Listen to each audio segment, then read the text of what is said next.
With Black Panther on the mind after last weekend's release and other flicks making waves in the box office, we thought we'd bring on a special guest, local filmmaker and teen movie critic, the brilliant mind behind My Friend's Skateboarding with MGMT in the background, Indigo Violets, and My Ninth Grade English Project, and he's only 14 years old, Zachary Miller! Good evening, suburban North Carolina. It's great to be here.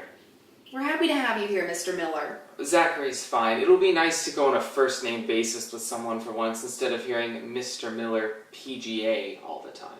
Oh, so you're an official member of the Producers Guild of America? I don't know. You tell me. Oh, signed by Barack Obama, eh? Yeah, I joined 2 or 3 years ago, so he was still president. It's no big deal. Well, that's impressive. So, what do you have for us today? Here's what we're gonna do. You're gonna say a movie, any movie, and I'll review it on the spot. It's kind of my shtick. Wow. Well, I'll be honest, my initial instinct and impulse is to say something really obscure and small that would trip you up, but I'm kind of getting the feeling that it wouldn't work on you anyway. So, how about The Notebook? Pulp Fiction it is. And here. I love the way he quickly stops the action as a way to disconnect the viewer from the story and remind the audience that we're all taking part of the beautiful magic that is the cinema. He really elevates this film from being a simple story to being an artistic experience. Awesome. Oh, I forgot to mention, this casting choice, not hot. Uma Thurman, hot. This girl, not hot. I don't know what he was thinking here. Like, I think Tim Roth is pretty handsome. I don't want to sound gay or anything, but he really outshines her here. Not hot at all. Back to the show. I remember the first time I watched this scene. I saw it with Tommy Mangione, and he was like super shocked that there were all the swear words, but I didn't even care. Like, I say these words all the time. They're not even a big deal to me. Oh, really? Well, good for you. Yeah, of course I can't say any on this show because we're on television and all the censors like, oh, FTC, am I right? Well, actually, this is a web series. You can say whatever you like. Oh. So go ahead. With the review? No, with the swears. It's okay here. Here we are. Notice how the effects start to give off a dreamlike feel. This is called subjective perspective. Tarantino is masterfully putting us in the shoes of Vega as he descends into the depressant and dissociative effects of his heroin use. It's sad, yet marvelous. That's very poignant. I hadn't noticed that.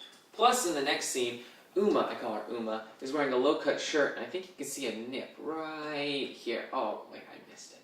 We'll get it next time. Not so sure about that. Oh, back to the heroin scene.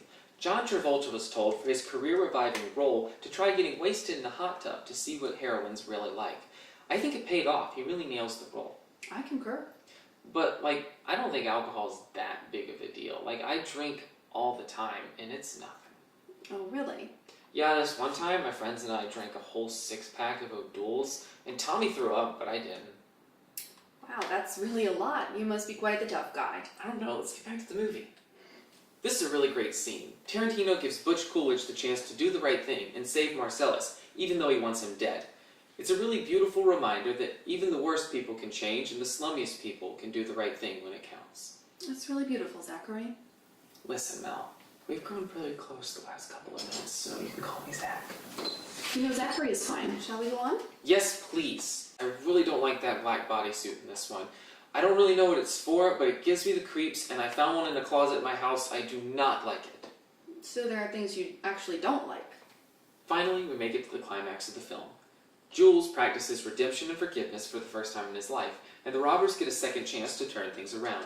The story comes full circle, and it's a beautiful ending to a magnificent film. I can't recommend it enough. I mean, it seems like this was your favorite movie of all time. Film. It's my favorite film.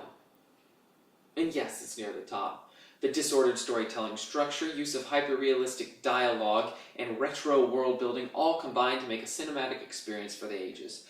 However, that being said, I do have a few gripes. Overall, I'd say not enough boobs. Only one girl and the rest are guys. Plus, there was that gay scene that was really weird and made me feel funny. I'd give this movie 6 boobs out of 10. Total sausage fest. Still a great movie, though. Wait, so you rate these movies on a scale of boobs? Yeah, and I rate the tits, too, on a scale from Lena Dunham in Girls all the way up to that alien chick in Total Recall.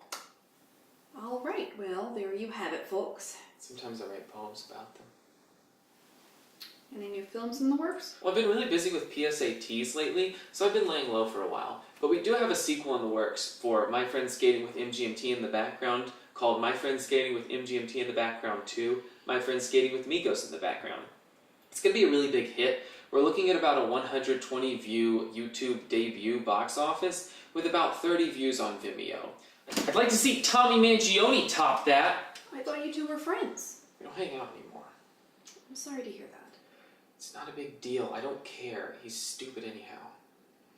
Well, best of luck to you. Remember to leave us a shout out on your next vid. Sure. Same to you. Zachary Miller, everyone! Peace! I gotta give this Total Recall a watch. Yeah.